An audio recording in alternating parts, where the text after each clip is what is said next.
तेव्हा उद्याला अर्ज भरण्याचा शेवटचा दिवस आहे, पण अर्ज मागे घेईपर्यंत काय होतं ते सुद्धा पाहणं महत्त्वाचं आहे. वळूयात पुढच्या बातमीकडे. अशोक खरात प्रकरणात घाईघाईनं CDR रिपोर्ट बाहेर काढणं अंजली दमानिया यांना चांगलंच भोवलंय.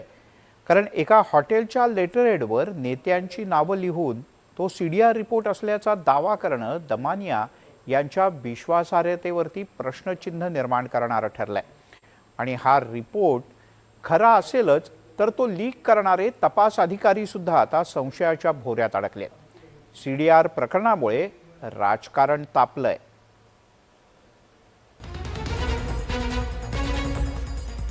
अंजली दमानियांच्या अडचणीत वाढ.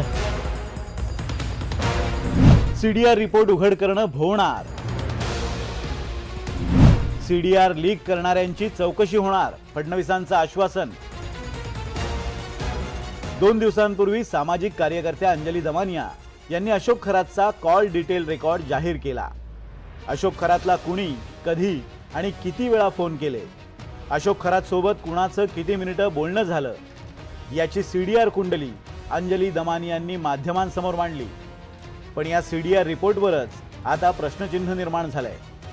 अंजली दमानियांना CDR कुणी दिला, त्या CDR रिपोर्टची सत्यता काय, गृह मंत्रालयातूनच दमानियांना CDR लीक झाला का, अशा अनेक प्रश्नांची सरबत्ती सत्ताधारी आणि विरोधी नेत्यांकडून केली जाते.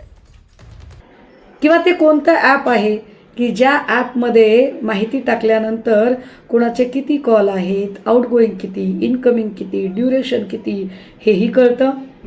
दमानिया, तुम्ही भाजपच्या अगदीच नावं घेतली नाही असं नाही, 2 लोकांची नावं घेतली, पण ती अँटी CM लॉबीतली चंद्रकांत पाटील आणि आशिष शेलारांची नावं आहेत. दमानिया, तुम्ही नार्वेकरांचं नाव नक्की घ्या, पण त्यासोबतच अमित शहांचा फोटो जो खरात सोबत आहे त्याबद्दल तुमचे काय म्हणणं आहे.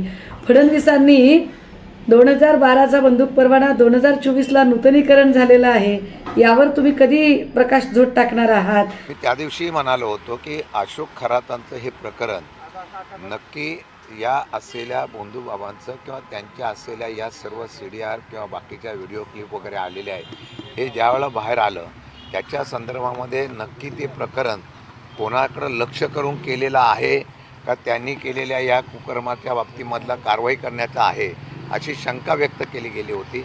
आज मला वाटतं की अंजली दमानियाकडे जर अशा प्रकारचे CDR कोणी जाणीवपूर्वक पाठवले असेल. अंजली दमानियांनी खरातचा CDR रिपोर्ट बाहेर काढला, पण तो एका हॉटेलच्या लेटर हेडवर लिहिला होता. त्यामुळे दमानियांना ही माहिती पुरवणारी व्यक्ती कोण, CDR डेटा लीक करणारी व्यक्ती SIT मधील अधिकारी आहे का, अशा पद्धतीनं CDR रिपोर्टची माहिती लीक करणं योग्य आहे का, असे अनेक प्रश्न उपस्थित केले जात आहेत. ज्येष्ठ पत्रकार जयश्री खाडीलकर यांनी हे प्रकरण गंभीर असल्याचं म्हटलं. दमानियांना अटक करून त्यांना कॉल डिटेल्स कुणी दिले याची माहिती काढावी अशी मागणीही त्यांनी केली होती. यावर हा रिपोर्ट अनोळखी व्यक्तीकडून मिळाल्याचं अंजली दमानियांनी सांगितलंय. माझी या व्हिडिओ मार्फत मागणी आहे की अंजली दमानिया या सामाजिक कार्यकर्त्या ज्या आहेत त्या अतिशय उत्तम काम करतात.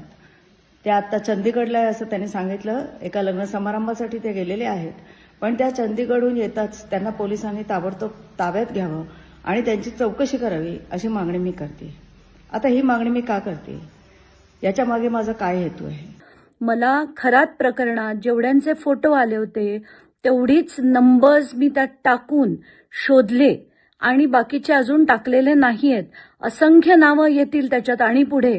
जसं आपल्या मिलिंद नार्वेकरांचं नाव हे मला काल संध्याकाळी जेव्हा मी हे ऑडिओ झाल्यानंतर तुमच्या गटातल्या मिलिंद नार्वेकरांचं सुद्धा नाव मिळालं होतं, ते सुद्धा मी माझ्या त्या व्हॉट्सॲप ग्रुपवर टाकलं होतं, पण त्याच्याबद्दल मी बोलले नव्हते कारण सकाळी माझा एक ऑडिओ झालेला आणि दिवसभर बोलायची मला सवय नाहीये. अंजली दमानियांनी दिलेल्या CDR रिपोर्टमध्ये एकनाथ शिंदेंचंही नाव होतं.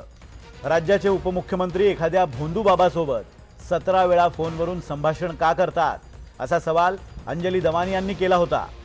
यावर शिंदे गटाचे नेते चांगलेच संतापले आहेत. बघा, अंजली दमानिया या एक सामाजिक कार्यकर्ता आहेत, पण त्या रॉच्या प्रमुख नाही. त्या रॉचे प्रमुख आहेत का, किंवा महाराष्ट्राचं जे काय इंटेलिजन्स डिपार्टमेंट आहे पोलीस खात्याचे त्याच्या प्रमुख आहेत का, नाही. म्हणजेच त्यांना ही सगळी माहिती मुख्यमंत्री कार्यालयातून दिल्याशिवाय त्यांच्यापर्यंत पोहोचणार नाही. इतकी गुप्त माहिती जी आहे, इतकी गुप्त माहिती कोणी व्यक्तिगत माणूस देऊ शकत नाही. बरोबर आहे. आता त्यांचे आणि मुख्यमंत्र्यांचे किंवा भाजपचे संबंध आहेतच ना, हे का तुम्ही अमान्य करू शकत नाही. पण तरी ती माहिती त्यांच्या माध्यमातून जर सरकार बाहेर काढत असेल, याचा अर्थ सरकारच्या टार्गेटवर कोणीतरी आहे. थोडी याच्यामध्ये सुधारणा करतो. त्यांच्याकडे CDR जर पोचला असता तर CDRची पूर्ण कॉपी आली असती. JW मेरियट नावाच्या हॉटेलच्या लेटरेडवर इंग्रजीमधनं काय लिहिलेल्या गोष्टी आहेत आणि त्यांनी देखील, अंजलीताईंनी देखील काल खुलासा केला आहे की अज्ञात अनोळखी व्यक्तीने त्यांच्याकडे दिलेला आहे. तर याच्यामध्ये बाकी चर्चा करण्यापेक्षा मी काल देखील सांगितलं की अशा आरोप प्रत्यारोपावरनं माननीय एकनाथ शिंदेसाहेबांचं कर्तृत्व हे काही कमी होणार नाही, नेतृत्व कमी होणार नाही. याच्यावर मुख्यमंत्री कार्यालयाने उत्तर दिलं पाहिजे, पोलिसांनी उत्तर दिलं पाहिजे. महाराष्ट्रात DG आहेत, पोलीस कमिशनर आहेत. खरं तर त्यांनी याच्यावर तुम्ही त्यांना हा प्रश्न विचारा. राष्ट्रवादीचे प्रवक्ते सूरज चव्हाण यांनीही ट्विट करून अंजली दमानिया यांना डिवचलंय. अंजली दमानियांचा रिचार्जवाल्या ताई असा उल्लेख करत CDRच्या सत्यतेवर त्यांनी प्रश्न उपस्थित केले आहेत. मुद्दा क्रमांक 1, CDR कुठून मिळाला, यावर उत्तर देताना अंजली दमानिया यांनी 2 उत्तरं दिली आहेत. मुद्दा क्रमांक 2, आधी ओळखत नसलेल्या एका अज्ञात व्यक्तीनं आपल्याला व्हॉट्सॲपवर CDR पाठवल्याचं त्या म्हणाल्यात. मुद्दा क्रमांक 3, नंतर आपण म्हणालात की AI टूलचा वापर करून आपण हा CDR काढला. खरंच कुठलं AI ॲप लोकांचे डिटेल्स काढून देतं, याबद्दल तुम्ही महाराष्ट्राला माहिती द्यावी. मुद्दा क्रमांक 4, CDRच्या स्टेटमेंटमध्ये बदल का केला. मुद्दा क्रमांक 5, एका अज्ञात व्यक्तीनं पाठवलेल्या माहितीवर तुम्ही इतका पटकन विश्वास कसा ठेवला. ती व्हेरीफाय केली का, आणि केली असेल तर कशी केली, त्यासाठी काय प्रक्रिया करावी लागली.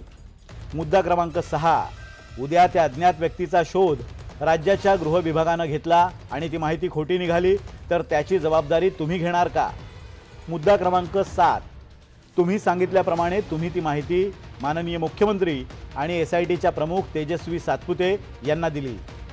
मुद्दा क्रमांक 8, राज्याचा गृह विभाग हा पोलीस महासंचालक आणि गृहमंत्र्यांच्या आधी तुम्हाला रिपोर्ट करतोय का, असे अनेक सवाल सूरज चव्हाण यांनी दमानियांना केले.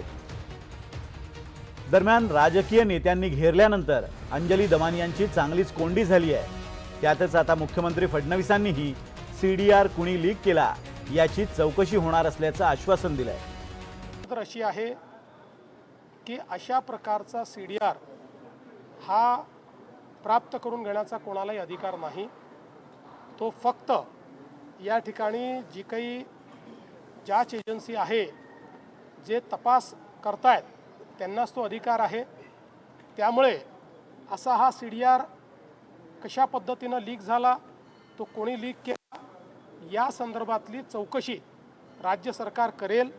मला असं वाटतं की या अशा प्रकारच्या सेन्सिटिव्ह केसेसमध्ये शेवटी केवळ आरोप प्रत्यारोप करून चालत नाही. अंजली दमानिया यांनी नेहमीप्रमाणेच अशोक खरातचं प्रकरण लावून धरलंय. राजकीय नेत्यांचे खरात सोबत असलेले संबंध त्यांनी कथित CDR रिपोर्टमधून उघड केले आहेत. पण फक्त एका कागदावर लिहिलेला CDR रिपोर्ट त्यांना कारवाईपासून वाचवू शकतो का, हे पाहणं महत्त्वाचं असेल. Bureau report, NDTV Marathi, Mumbai.